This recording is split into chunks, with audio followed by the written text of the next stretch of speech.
This is the Aquador 300 HT. It was launched at the Dusseldorf Boat Show. We're catching up with it here in Finland at Finboat. It costs 240,000 euros with a single Yanmar V8 as base. To this spec with a few nice extras on it, it's about 256,000 excluding VAT. And we've got a good opportunity here to show you all over this boat, inside and outside, and then take it for a drive. Before we get into the tour though, please make sure you're subscribed to YachtBuyer, hit subscribe, hit the bell icon, and you'll be notified every time we upload a new video. I'm Jack Haines, welcome to YachtBuyer. Let's start up on deck, because one of the most attractive things about the boat is the width of its cockpit and the amount of living space they've packaged into what is quite a compact footprint.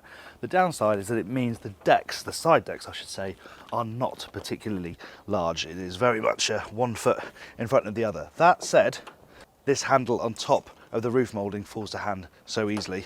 And then once you get past the superstructure, obviously it's much easier to walk about and up onto the foredeck. This is clearly quite a simple arrangement. There is the option to have a sunbathing cushion up here, but then right forward, of course, you have your anchor locker, which is split. That's quite a nice way of doing it, actually. It's got the bow ladder in here as well. Obviously, they like to be able to get on and off from the bow in Scandinavia and the Nordics. So you can drop the ladder in there, and then you just got a nice deep anchor well too. Let's head back to the cockpit. Starting back here, we have a fixed platform. There's a flap behind me here, which gives you access to the stern anchor if you have it fitted. Underneath here, this is just a nice wet storage well. So you can pop this open.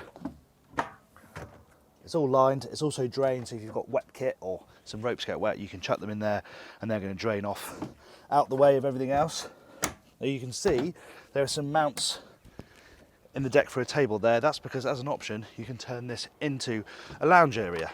So it's a storage area too, but there's also 2 table legs and a tabletop in there which you can set up. There's a cushion for this bench, and then you have this really nice perch that looks out over the water. Moving inside, it's a bit of a step into the cockpit itself, but yeah, this is a really great space. One thing to point out before we go too far is this is where the covers live. I wonder where they got that idea from. Marex. But no matter if they've copied it, it works really well, and it means you can just pull them out, meet in the middle, zip them down and put them away really quickly, not having to stow covers anywhere. Very, very good idea. Really good feeling of quality in this area as well. I really like the woodwork here on the wet bar. The table is absolutely lovely. Really nice to see the inlaid Aquador logo. You've got a nice handhold, cup holders, and of course it opens up so you can turn it into a really decent sized dining table. This is also adjustable, goes down to make a sunbed or a bed. You notice we've got curtains here, and there are blinds that fit onto these covers so that you can turn this into a bed in the evening and sleep 2 more people up here, which is quite a useful thing. The galley. You've got induction cooking, decent sized sink. Nice that it all hides away when you're not using it, so you have some countertop space if the galley isn't being used. The fridge is down here. And I mentioned the quality, all this woodwork, it is really, really nicely done. Everything's on soft close runners, nice solid catches. It's very well put together. You can feel it throughout actually. Switching here, this is where you control the table, the engine room hatch. We will look at the engine room at the end of the tour. And then we're onto the helm, which we'll talk a bit more about out at sea. But what's really nice is that you've got 3 forward facing seats. So you've got 2 right opposite the helm, and then this is a really, really good position. It's really protected, you sit nice and high, excellent view forward, nice handhold and bit of storage here.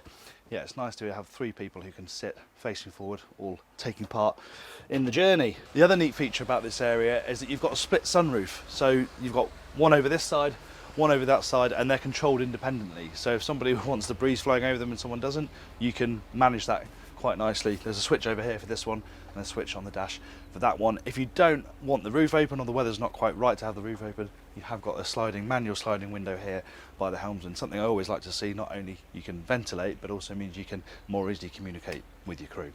Right then, onto the accommodation. Now I mentioned Marex earlier, and actually this is a pretty close competitor to the 330 Scandinavia, and it's interesting to see where the boats do things differently. Like for example on the Marex, you haven't really got an area that it isn't cabin. You know, you've got beds down there, you've got a bathroom, but you have on this got a little sort of entranceway here. You've got the sofa where you can sit down and take your shoes on and off. If someone wants to get out of the elements and, you know, hunker down here, then you've got space to do that. Quite clever that they've padded out this whole area so you can lean up against that and use it as a bit of a sofa. There's some storage in here, storage shelving, and then a really nice deep locker down here, and there's a nice luster to this walnut woodwork. It does, like upstairs, have a nice feeling of quality down here. Through here you have the amidships cabin, and actually headroom is pretty good. I really don't know how they've done it.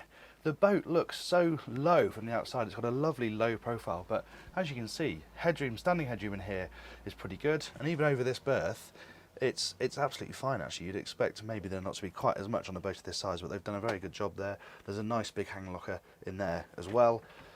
Obviously this is your sort of main bed, and this is really wide, good size, and most importantly, lots and lots and lots of storage under here that's very easy to access. Pull that up, a couple of gas rams, you've got some really nice deep lockers here, another one back there so you can swallow loads of kit, suitcases, that sort of thing. Always got somewhere to put those, which is helpful. Natural light, pretty good. The door extends a long way forward. Over here you've got a couple of hull windows, you've also got a hatch above the roof. You can open that as well to get a bit of ventilation. And the last thing to check out is the bathroom.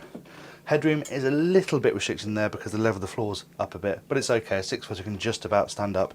Would be a little bit uncomfortable to have a shower though. Right then, the last place to check out is the engine room. Accessing the engine room couldn't be easier really. There's a switch over here above the wet bar and it comes up on this powered ramp, and then you can just step down into it. Benefit with single engine, of course, is that there's plenty of space around it. It's very easy to get to all sides of the engine and access to the things you need to check regularly, like the raw water strainer, the fuel filter, the dipstick, that sort of thing is all very easy to do, and it is incredibly neat and tidy down there. All the lines are nicely clipped in and arranged neatly. You can see everything very easily, and generally should be a pretty easy space to look after. So there's a good selection of engine options. You can have outboards, you can have inboards, Volvo inboard. This particular boat has got an inboard Yanmar 370 V8 on a stern drive. So when it comes to slow speed manoeuvring, there's no joystick, but you are just working the throttles in the traditional way. But it actually is very manoeuvrable. It's very easy to swing the leg from side to side. And you of course have a bow thruster, which is nice and powerful, so if you just need a bit of a nudge on the bow, that's all very easy. So yeah, it keeps it quite simple when it comes to slow speed manoeuvring, but let's get her up to speed because that's where we want to see what she can do. So if we just have the revs.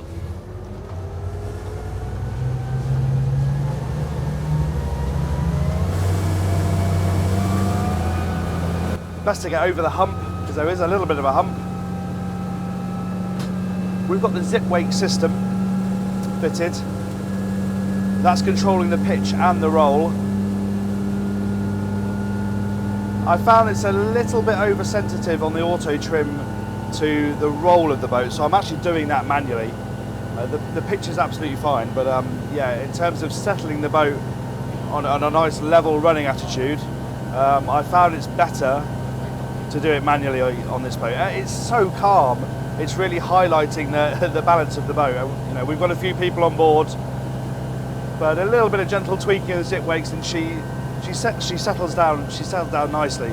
The most comfortable cruising speed appears to be around 28 knots, where you've got a range of about 250 nautical miles. It's really not about top-end performance, this boat. It is about cruising in this range. You have it with the outboards. They're testing it with the 250s, and it was doing over 40 knots. Which according to Aquador just felt a little bit too much, so they're going to drop the horsepower options on the outboard version. But this single 370 V8 does suit the boat very well indeed. And as well as this, it's a nice, relatively quiet 28 knot cruising speed, you've also got lovely handling. You know, there's plenty of grip on the water. The steering is really nicely balanced. It could not be calmer today. Honestly, it's like a bathtub. But when you call it into action with the steering wheel, it is very rewarding. there genuinely isn't a wave to be seen. We've been crossing the wash of other boats in the archipelago, and it's not a sort of knife-like hull that slices through it. It carries quite a lot of beam forward, so you have to be, be careful with the throttle. You're not going to be smashing through the waves, but if you're considerate with the way you cross them, it's absolutely fine. But it's not a knife-like hull shape in any way. It's a really comfortable, relaxed, easy cruising boat, and the helm station really builds into that. You've got adjustment on the seat, it's got a bolster, it can slide, but this is a really nice, comfortable seated position for me.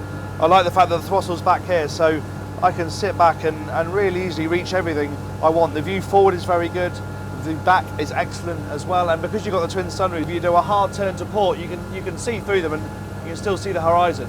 So yeah, all-round vision is very, very good. Now, as standard at the helm station, you have a single MFD. This boat's obviously got the upgraded triple MFD, which feels quite indulgent really, but it's nice. It means you can present the data really easily. There aren't any analog dials at all. It's all digital, but we've got the chart up, and then you've got engine information. And you can really set it up how you want it to. It works very well.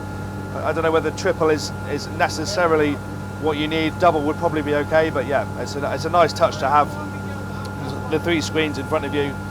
It's all finished very nicely. It's all in grey material, so there's very little glare. It's not particularly exciting to look at, but it's very, very functional. All your switches are very nicely labelled and easy to use. Got a nice handhold here in front of the passenger as well. No, I'm very, very happy and comfortable here cruising at this 20 knot speed. Sad, it's unfortunate that we can't really test it in challenging conditions, but certainly here it feels very, very happy doing this sort of cruising.